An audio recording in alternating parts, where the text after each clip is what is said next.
وعلیکم السلام ورحمۃ اللہ وبرکاتہ۔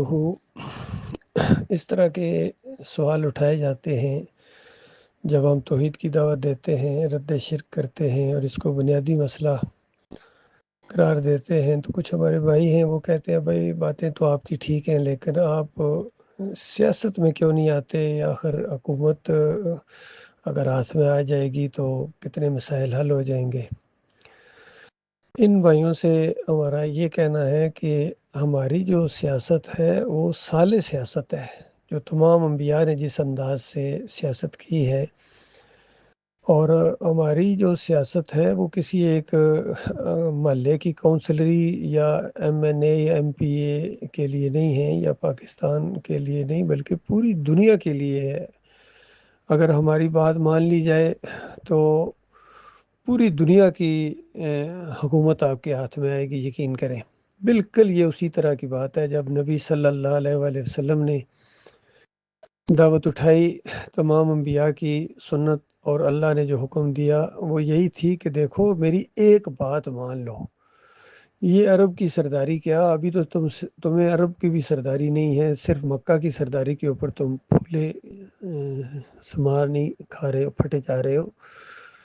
تمہیں پورے عرب کی کیا، پورے عجم بھی تمہارے نیچے آ جائے گا، بس صرف تم میری ایک بات مان لو۔ اسی کے جواب میں ایک دفعہ ابو جہل نے کہا تھا کہ محمد بن عبداللہ ایک بات کیا، میں آپ کی 10 باتیں ماننے کے لیے تیار ہوں، وہ جلدی بتاؤ وہ کون سی بات ہے کہ جس کی وجہ سے عرب کیا عجم کی بھی سرداری ملتی ہے؟ تو نبی علیہ السلام نے کہا چچا ایک ہی مان لو، بس ایک ہی ہے میری بات، اور بات یہ ہے بل قولوا لا الہ الا اللہ، کہ کہہ دو اللہ کے علاوہ کوئی معبود نہیں ہے۔ تو پھر اس کے ماتھے پر شکن پڑی، چونکہ یہ جو للکار ہے لا الہ الا اللہ کی، یہ سمجھ جاتے ہیں لوگ کہ اس کا مطلب کیا ہے۔ اس کا مطلب یہ ہے کہ لات منات الحبل اور جتنے یہ 360 اور اباؤ جداد جن کو پوجتے آ رہے تھے، ان کی کھال اتار لی آپ نے۔ تو یہ بات ناگوار گزرتی تھی۔ بالکل یہی بات ہے آج ہم اپنے دوسرے بھائیوں سے کہتے ہیں کہ خلافت کا قیام ہوگا انشاءاللہ، اور اس کے لیے خوشخبریاں ہیں، پیشن گوئی موجود ہے، وہ تو ہونا ہی ہونا ہے، لیکن ان کے ذریعے ہوگا جو نبی علیہ السلام کے ماننے والے ہیں، اور نبی علیہ السلام کے طریقے کو وہ پسند کرتے ہیں، اس اسوے کو پسند کرتے ہیں، اور نبی علیہ السلام کے مقابلے میں کسی اور کا طریقہ ان کو پسند نہیں ہے۔ اب یہ جتنے طریقے اقتدار حاصل کرنے کے لیے یا شریعت نافذ کرنے کے لیے کیے جاتے ہیں، یہ نبی علیہ السلام کا طریقہ نہیں ہے۔ بھئی آج شریعت نافذ کرو، کس کے اوپر شریعت نافذ کرو گے؟ یہ جو عام پبلک ہے یہ آپ کو کیا کرنے دے گی؟ کیا بریلوی آپ کو کرنے دیں گے کہ دیوبندیوں کی شریعت نافذ کرو، یا دیوبندی یہ چاہیں گے کہ اہل حدیثوں کی شریعت نافذ ہو، یا یہ تینوں چاہیں گے کہ فقہ جعفریہ کی شریعت نافذ ہو جائے؟ کیا فقہ جعفریہ یا یہ سارے مل کے چاہیں گے کہ قادیانیوں کا کوئی راج آ جائے یہاں؟ نہیں ہو سکتا میرے بھائیو، نہیں ہو سکتا۔ سوچو، اللہ کے لیے سوچو۔ اس امت کو اور ساری انسانیت کو اگر گٹھا کیا جا سکتا ہے تو اس کلمے کی بنیاد کے اوپر ہے۔ جس طرح کل ان کو کہا گیا تھا کہ اس کلمے کو مانو، عرب بھی تمہارے نیچے، عجم بھی تمہارے نیچے آ جائے گا۔ اب چونکہ کلمے کے ساتھ ان عربوں نے غداری کی، بے وفائی کی، تو اسی وجہ سے اب یہ ان کی قیادت چھین لی گئی ہے، اور یہ جو آج فلسطین کا آپ معاملہ دیکھ رہے ہیں، یہ عربوں کے اوپر بہت بڑے عذاب کا آغاز ہے۔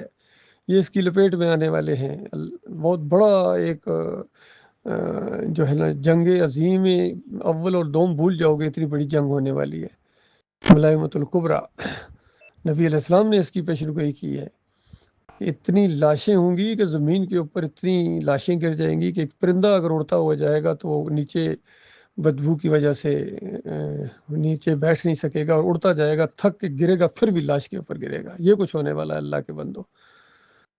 تو مسئلہ یہ ہے، ہمارے لیے پابندی یہ ہے کہ ہم یہی، آپ ہر بیان میں ہم یہی بات کرتے ہیں، اصل میں صرف سننے اور سمجھنے کا فرق ہے کہ بھائی آپ لوگ صرف شرک کے خلاف بولتے ہیں۔ بھائی شرک کے خلاف بولنے کے بعد ہم کیا کہتے ہیں کہ یہ شرک تم ختم کر دو، اس سے توبہ کر لو، ایک تو جہنم کی آگ سے بھی بچ جاؤ گے، اور دوسری بات یہ جو نصر من اللہ فتح قریب، یہ دنیا میں بھی اللہ تعالیٰ تمہیں اقتدار دے گا، یہ اللہ کا سچا وعدہ ہے، وانتم الاعلون ان کنتم مؤمنین، کہ تم مومن تو بنو نا، تمہارا سارا بلند کریں گے ہم۔ سورہ نور کے اندر وعدہ استخلاف ہے، خلافت کا وعدہ ہے کہ تم سے پہلے بھی ہم نے خلافت عطا کی تھی، اس شرط کے ساتھ چاہے وہ داؤد علیہ السلام کو ہو، چاہے وہ یوسف علیہ السلام کو ہو، سلیمان علیہ السلام کو ہو، اور یا بعد میں نبی صلی اللہ علیہ وآلہ وسلم اور آپ کے صحابہ کو، یہ جو خلافت کا نظام انسان کے اوپر جو اللہ کی حکومت قائم ہوتی ہے، یہ اللہ کا آج بھی وعدہ ہے۔ اور مالک فرماتا ہے جب ہم ان کو خلیفہ بنائیں گے دنیا کے اندر تو پھر یعبدوننی، یہ صرف میری بندگی کریں گے، یہ غیر اللہ کی بندگی کا کچومر نکال دیں گے۔ پہلا مسئلہ یہ ہے، وَقَضَىٰ رَبُّكَ أَلَّا تَعْبُدُوا إِلَّا إِيَّاهُ، تمہاری رب کا یہ آخری فیصلہ ہے کہ اس کے علاوہ کسی اور کی بندگی نہیں ہوگی۔ تو بتاؤ میرے پیارے بھائیوں، یہ مسئلہ ہے، اس کی طرف آؤ۔ اور اگر یہ بات نہیں مانتے ہو مثال کے طور پر، اور آپ خلافت نافذ کر دیں گے، شریعت نافذ کر دیں گے، کیسے کریں گے؟ کس کے اوپر کریں گے؟ اللہ کی بندگی جب نہیں ہے، خلافت قائم ہو گئی، چادریں چڑھائی جا رہی ہیں، عرس اور میلے ہو رہے ہیں، یا علی مدد کی پکاریں بھی ہیں، یا رسول مدد کی پکاریں بھی ہیں۔ ابھی میں نے غزہ کے لوگوں کو پکارتے ہوئے سنایا، یا رسول اللہ انظر حالنا، رسول اللہ ہمارے حال پر رحم کریں، بس امت ماری گئی ہے۔ یعنی اس حال میں بھی یہ دعائیں کرتے ہیں، تو شرک کے ساتھ کرتے ہیں، چاہے کشمیر کے اندر ہوں، چاہے اپنے ملک کے اندر جو دعائیں ہوتی ہیں وہ بھی واسطے وسیلے کے ساتھ دعائیں کی جاتی ہیں۔ تو کس طرح وہ تبدیلی لاؤ گے؟ مدینہ ریاست کیسے بناؤ گے؟ عمران خان بھائی جو ہیں وہ مدینہ ریاست کے اوپر کتنا زور دیتے ہیں، اور جا کے گنج شکر کے مزار پر سجدہ ریز ہو جاتے ہیں۔